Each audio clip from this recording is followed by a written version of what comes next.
কে কী করেছে না করেছে সব ভুলেছে। এখন সবাইকে এক হতে হবে। আর কোন নেতা হুকুম দিল কোন নেতা হুকুম দিল না সেটা আমি শুনতে চাই না। আমি তো বলেই দিচ্ছি যে যেখানে কাজ করবেন সেখানে নিজের নেতৃত্ব দিয়ে নিজের নেতৃত্ব প্রমাণ করে আপনারা কাজ করবেন। আর আমাকে তো হত্যাকারী, মানবাধিকার লঙ্ঘনকারী, যারা পিটিয়ে মানুষ হত্যা করে তারা মানবাধিকার লঙ্ঘনকারী না। যারা মানুষ মেরে ঝুলিয়ে রাখে তারা মানবাধিকার লঙ্ঘনকারী না।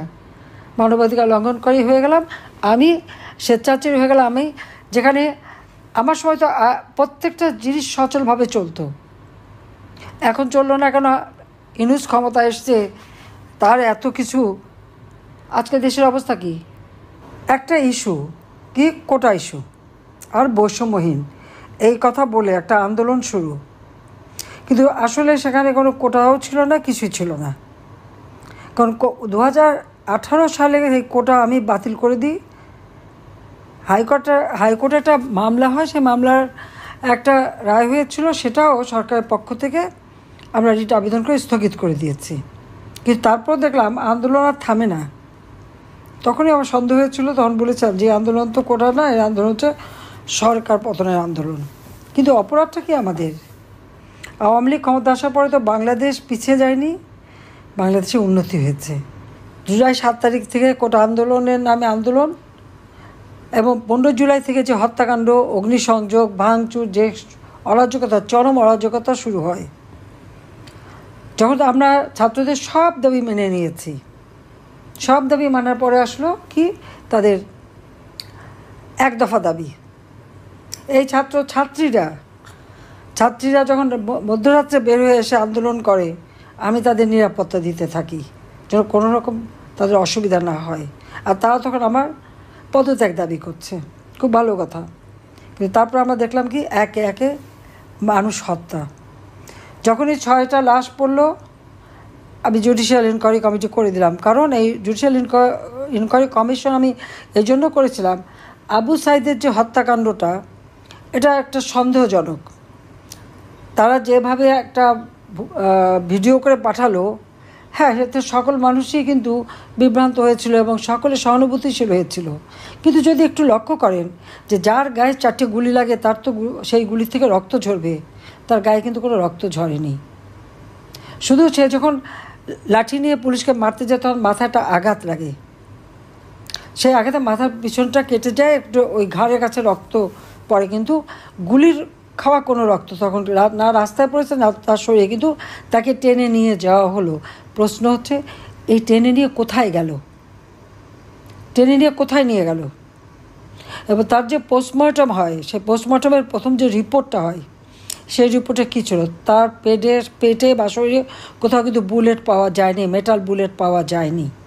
কিন্তু তার পেটের ভিতরে নাড়ি বুড়ি ছিন্ন বিচ্ছিন্ন, তার বুকে প্রচণ্ড চাপ এবং তার উপরে যে আঘাতের চিহ্ন, তো এই আঘাতগুলি আবু সাইদকে কে দিয়েছিল, রহস্যটা কি সেটা বার করা দরকার। এটা মানুষকে জানতে হবে।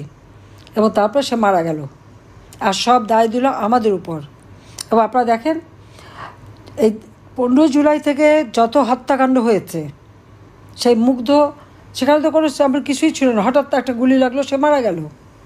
এরকম যে কটা হত্যাকাণ্ড, প্রত্যেকটা হত্যাকাণ্ডই রহস্যজনক। এবং এদেরকে যে ইচ্ছাকৃতভাবে মারা হলো, আর তারপর আমাদের আওয়ামী লীগ, ছাত্রলীগ, সেই চট্টগ্রামের 4 থেকে নিচে ফেলে দেওয়া, হাত কেটে দেওয়া, রক কেটে দেওয়া, মানে এমন একটা চরমভাবে মানে নির্যাতন শুরু হলো এবং খুন খারাপি শুরু হয়ে গেল। তার একে একে তো আগুন দেওয়া, যেটা এখন নিজেরাই তারা মুখে বলে দিয়েছে কীভাবে। তো এরই মধ্যে থেকে আমরা দেখলাম কি, হ্যাঁ, এমন একটা পরিস্থিতির সৃষ্টি। 5ই আগস্ট, সেই আমি তো আর লাশ ফেলে ক্ষমতায় থাকতে চাইনি, আমি সিদ্ধান্ত নিয়েছিলাম যে আমি থাকবো না। কিন্তু সেই দিন থেকে যে তাণ্ডবটা শুরু, আর ডক্টর ইউনূস যে এর পিছনে সম্পূর্ণভাবে জড়িত, এটা কিন্তু এই তাদেরই কিছু লোকের কথা কিন্তু অলরেডি এসে গেছে। তারা কথা বলেছে কেন তার কারণ 15 জুলাই থেকে যত হত্যাকাণ্ড হয়েছে, অগ্নিসন্ত্রাস হয়েছে, যা কিছু হয়েছে, সবগুলি দায় মুক্তি দেওয়া হলো। এই দায় মুক্তিটা কেন দেওয়া হলো? যারা এত বড় ঘটনা ঘটালো তাদের দায় মুক্তি কেন দেওয়া হয়েছে সেটাই প্রশ্ন। আর সেই সাথে আমরা কি দেখলাম, সেই আন্দোলনরত শিক্ষকদের উপরে হামলা, মা ও ছোট শিশু তাদেরকে পর্যন্ত মানে রেহাই পায়নি। লাঠি পেটা, লাঠি দিয়ে পিটিয়ে পিটিয়ে মানুষ হত্যা, পুলিশ, সেখানে পুলিশ হত্যা। আবার সেই আমাদের আনসার, আওয়ামী লীগের নেতাকর্মী, সাংবাদিক, সাংস্কৃতিক কর্মী, ডাক্তার, আইনজীবী কেউ বাদ যায়নি। লাঠি দিয়ে পিটিয়ে পিটিয়ে মানে কুপিয়ে নানাভাবে এই হত্যাকাণ্ডগুলি করা হলো। পুলিশকে মেরে মেরে ঝুলিয়ে রাখা, আওয়ামী লীগ নেতাকর্মী মেরে মেরে ঝুলিয়ে রেখে তাদেরকে মারা, যত দখল বাণিজ্য, আগুনে পোড়ানো, বাড়িঘর পোড়ানো। আওয়ামী লীগের তো কোনো নেতাকর্মী ঘর নাই, বাড়ি নাই, ব্যবসা নাই, প্রতিষ্ঠান নাই, তাদের ইন্ডাস্ট্রি, তাদের সব কিছু আগুন দিয়ে জ্বালিয়ে দিয়ে নিঃস্ব করে দেওয়া, কি আওয়ামী লীগকে শেষ করে দেবে। এটা হলো তাদের একমাত্র প্রচেষ্টা। কীভাবে আওয়ামী লীগ এবং সহযোগী সংগঠনকে নির্বিচারে হত্যা, আবার তাদের গ্রেপ্তার এবং বন্দি, জেলখানা ভরে ফেলেছে আওয়ামী লীগ নেতাকর্মী, 14 দলের নেতাকর্মী নিয়ে।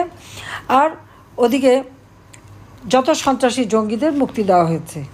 সংখ্যালঘুদের উপর চরম অত্যাচার, সেখানে মানে হিন্দু, বৌদ্ধ, খ্রিস্টান তো আছেই, সেই সাথে সাথে আমাদের দরগা শরীফ, ওলামা মাশায়েখ, পীর, তাদের উপরে হামলা, সেগুলো ভাঙা। আর সবচেয়ে বড় আঘাত আমাদের জন্য 32 নাম্বার, আমাদের কোনো কেউ আহত হলে হাসপাতালে চিকিৎসাটা বন্ধ করতে দেয় না। ডাক্তারদের উপরে প্রচণ্ড চাপ, আর আওয়ামী লীগ হলে তাদেরকে চাকরি থেকে বের করে দেওয়া হচ্ছে, এবং বের করে দেওয়া সকলেই, কাউকে তো ছাড়ে নাই, মানে হস্তক্ষেপ চলছে। সোজা বলে দেওয়া হয় জামিন দেওয়া হবে না। প্রতি পদে পদে এরা সংবিধান লঙ্ঘন করে যাচ্ছে। আমাদের আইনসভা, সংসদ ভবনের উপরে আক্রমণ, ওই 5 আগস্ট কিন্তু সংসদ ভবনে আক্রমণ করেছে। বঙ্গবন্ধু ভবন যেমন আগুন দিয়েছে, সংসদ ভবনেও তারা যে যে দুর্বৃত্তিপরায়ণতা করেছে কল্পনাও করা যায়। এরা নাকি শিক্ষিত, এরা নাকি ছাত্র, তারা কিভাবে এটা করে। আর অজয় সাহেবের বাসা, মানে জয়পুতুলের বাবার বাসা সুধা সদন, সেটাও ভেঙেছে। রেহানার যে বাসা ছিল সেটাও সবই লুটপাট, ভাঙা, এক দফা না, দফায় দফায় যাও সেগুলি করে ফেলছে। কিন্তু আমার অগণিত নেতাকর্মীদের যে হারে বাড়িঘর পুড়িয়েছে, আর 32 নম্বরই যখন পুড়িয়েছে, তখন এই জন্য আমাদের কোনো কিছু বলার নেই। আর গণভবন তো জনগণই সম্পত্তি, ওটা রাষ্ট্রীয়, সেগুলিও ধ্বংস করেছে। কিন্তু সবচেয়ে বড় কথা যে বাংলাদেশের আমরা এত চমৎকারভাবে রাষ্ট্রটা পরিচালনা করে সারা বিশ্বে যে মর্যাদা নিয়েছিলাম, সেই মর্যাদাটা নষ্ট করে দিয়েছে। একটা রাষ্ট্র পরিচালনায় তার 3টি অঙ্গ সক্রিয় থাকে: আইনসভা, বিচার বিভাগ, নির্বাহী সভা। আপনারা দেখেন আইনসভা যে আক্রমণ, সংসদ ভবনে সমস্ত কাগজপত্র ফেলে দিয়ে সেগুলি আগুন দেওয়ার চেষ্টা, যখন পারেনি পানি ঢেলে দিয়ে সেটাকে নষ্ট করেছে। স্পিকারের বাড়ি লুটপাট, প্রত্যেকটা এমপি হোস্টেল লুটপাট করেছে এই ছাত্র নামধারীরা। এরা নাকি নীতি নিয়ে চলে, বৈষম্যহীনতা। প্রত্যেকটা এমপি হোস্টেল ভেঙে তাদের রুম থেকে সমস্ত জিনিসপত্র লুটপাট, এবং প্রতিটি বাড়ি, সংসদ সদস্য, মন্ত্রী বা আমাদের আওয়ামী লীগ নেতাকর্মীদের বাড়িতে হামলা, লুটপাট, আগুন দেওয়া, এইগুলি করে দিয়েছে। গেল আইনসভা। বিচার বিভাগ, লাঠি সোটা অস্ত্র নিয়ে ছাত্র নামধারীরা গেল, চিফ জাস্টিসকে পদত্যাগ করতে হবে, তার বাড়িতে হামলা, উচ্চ আদালতে হামলা। এই ধরনের অরাজকতা কেউ দেখেনি। বিচার বিভাগকে এইভাবে ধ্বংস, সেই সাথে নির্বাহী বিভাগ। আজকে আমাদের সরকারি, বেসরকারি বলেন, পুলিশ বা আইনশৃঙ্খলা রক্ষাকারী সংস্থা বলেন, প্রত্যেকটা জায়গায় হস্তক্ষেপ, শত শত নেতা কর্মী, শত শত পুলিশ অফিসার এবং তাদের বিরুদ্ধে মামলা, এবং তাদেরকে হত্যা করা, কত হাজার, 450 থানা পুলিশে আগুন দিয়ে পুড়িয়েছে, সেগুলো একে একে ধ্বংস। তার উপর মানে কারো কোনো মানে কিছু জন্য বলারই নাই, একেবারে সব ছেড়ে দিয়েছে এইভাবে।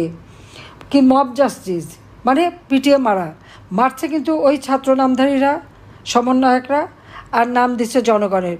জনগণ তো করেনি, অস্ত্রধারী সন্ত্রাসী হয়ে যারা আসছে তারাই করছে, জঙ্গিরা, তাদের সাথে এই সমন্বয়। এবং এটা হচ্ছে ইউনূসের মব গ্যাং, ইউনূসের মব গ্যাংই এই হত্যাকাণ্ডগুলি ঘটাচ্ছে, আর সব কিছু দায় দায়িত্ব জনগণের উপরে চাপাচ্ছে।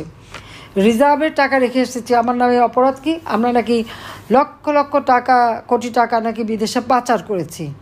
আচ্ছা, ভালো কথা। আমি রিজার্ভ রেখে আসলাম 26 বিলিয়ন ইউএস ডলার, কিন্তু এই আগস্ট মাস থেকে আমরা তো আর পাচার করতে পারিনি। তাহলে পাচারটা করলো কি অর্থ? আর কেন বাড়লো না?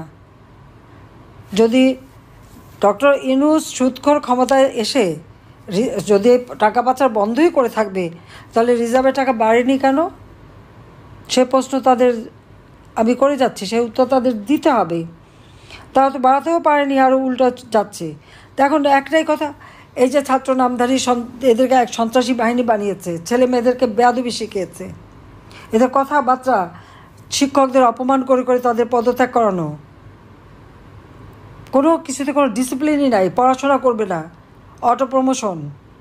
প্রত্যেকটা শিক্ষা প্রতিষ্ঠান আজকে সন্ত্রাসীদের দখলে, মানুষকে ধোঁকা দিয়ে ক্ষমতা দখল করে। এখন কথায় যত দোষ আওয়ামী লীগের। সেই ডেভিল হান্ট, অর্থাৎ শয়তানকে খুঁজতে গেছে। যারা নিজেরাই শয়তান, তারা আবার শয়তান খুঁজবে কোথায়? শয়তান তো তাদের অন্তরেই রয়েছে, তারাই নিজেই রয়ে গেছে। এটা হলো বাস্তব কথা। যাও, এই কোনো হত্যার কোনো কিছু বিচার নাই, আইনের শাসন নেই। সংখ্যালঘুদের উপরে যখন অত্যাচার হয়, বিদেশে যখন প্রশ্ন করে, কিন্তু বলে না এটা সংখ্যালঘু না, এটা হলো রাজনৈতিক। তাহলে কথা হচ্ছে রাজনৈতিক হত্যা কেন করবে তারা? সেই প্রশ্নের জবাবটা তো তাকে দিতে হবে, কেন রাজনৈতিক হত্যা হবে? এবং মানুষের পেটে খাবার নাই, সেখানে পয়সা খরচ না, কিন্তু উনি ওখানে তার প্রচারের জন্য 40 জনকে হায়ার করেছে, এক একজনকে 5 লাখ 7 লাখ টাকা করে বেতন দিয়ে বসাচ্ছে, শুধু আওয়ামী লীগের নেতা কর্মীদের বিরুদ্ধে অপপ্রচার চালানো আর ইউনূসের গুণগান গাওয়া। তো যতই গুণগান কাক, তার দুঃশাসনে মানুষের জীবনে নাবিশ্বাস উঠে গেছে, একেবারে নাবিশ্বাস উঠে গেছে। মানুষ এখন এর হাত থেকে পরিত্রাণ চায়। সেই জন্য আমি একটা কথা বলবো, যে 15 বছর 7 মাস একটানা আওয়ামী লীগ ক্ষমতায়, 15 আগস্টের পরে এটা কিন্তু কেউ ভাবতেই পারেনি। আওয়ামী লীগ ক্ষমতায় থেকে যে জনগণের যে কল্যাণ হয়, জনগণের যে উন্নতি হয়, আর্থসামাজিক উন্নতি যে করা যায়, আমরা তো প্রমাণ করেছি। কিন্তু আজকে সব ধ্বংস করে দিচ্ছে। স্বাধীনতার চেতনা, স্বাধীনতার ইতিহাস বিকৃত করা, স্বাধীনতার স্মৃতিগুলি মুছে ফেলে দেওয়া, এটাই হচ্ছে এদের কাজ। তবে এরা কারা তাহলে? সেই পরাজিত শক্তি, হানাদার পাকিস্তানি বাহিনী, তাদেরই দোসর হয়ে গেছে। তাদের পা চাটতে খুব ভালো লাগে তাদের। আর বাংলাদেশটাকে এখন আরও একটা গভীর সংকটের মধ্যে ফেলার চেষ্টা করছে এই সুদখোর ইউনূস, যাদের বদৌলতে সেই ইউএসএইডের টাকা, সোরসের টাকা, সেই বাইডেন আর হিলারি তো তার গুণগানে মুগ্ধ, কারণ এত মোটা টাকার যে দিয়েছে তার একটা মানে কৃতজ্ঞতা থাকবে না, সেই কৃতজ্ঞতায় তার জন্য তদবির করে বেড়াচ্ছে, খুবই খুশি দেখা যাচ্ছে। কিন্তু আমাদের দেশটাকে কোথায় নিয়ে যাচ্ছে? আজকে সামনে আরও গভীর সংকটে ফেলে দেবে এই দেশ। এখান থেকে মুক্তি পাওয়ার জন্য আমাদের যে যেখানে আছেন ঐক্যবদ্ধ হতে হবে। কে কী করেছে না করেছে সব ভুলে যেয়ে এখন সবাইকে এক হতে হবে। আর কোন নেতা হুকুম দিল, কোন নেতা হুকুম দিল না, সেটা আমি শুনতে চাই না। আমি তো বলেই দিচ্ছি, যে যেখানে কাজ করবেন সেখানে নিজে নেতৃত্ব দিয়ে, নিজের নেতৃত্ব প্রমাণ করে আপনারা কাজ করবেন। এবং বহুবার আমাদের উপরে এরকম হামলা এসেছে, বিশেষ করে সেই 75 পর থেকে তো আসছি। এই অবস্থায় সকলকে এক হতে হবে, রুখে দাঁড়াতে হবে। এবং বাংলাদেশের মানুষের জীবন মান আজকে যে সম্পূর্ণভাবে ধ্বংসের দিকে, এই ধ্বংসের হাত থেকে বাংলাদেশকে রক্ষা করতে হবে। এবং আমার দৃঢ় বিশ্বাস, আওয়ামী লীগের যে জনগণ এবং সাধারণ মানুষের যে সমর্থন আওয়ামী লীগের প্রতি, সেটা যদি আমরা সঠিকভাবে তাদের পাশে দাঁড়াতে পারি, এই দেশের জনগণই কিন্তু এই ইউনূসকে ক্ষমতা থেকে হটাবে এবং জনগণের আদালতেই এদের বিচার একদিন ইনশাল্লাহ হবেই। তার জন্য সবাইকে এক হয়ে কাজ করতে হবে।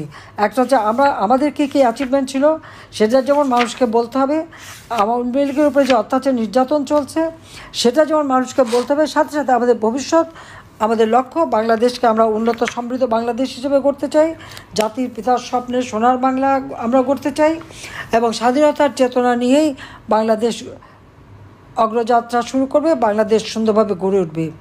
সেই প্রত্যয় নিয়ে সকলকে এক হয়ে কাজ করবার জন্য আমি আহ্বান জানাচ্ছি।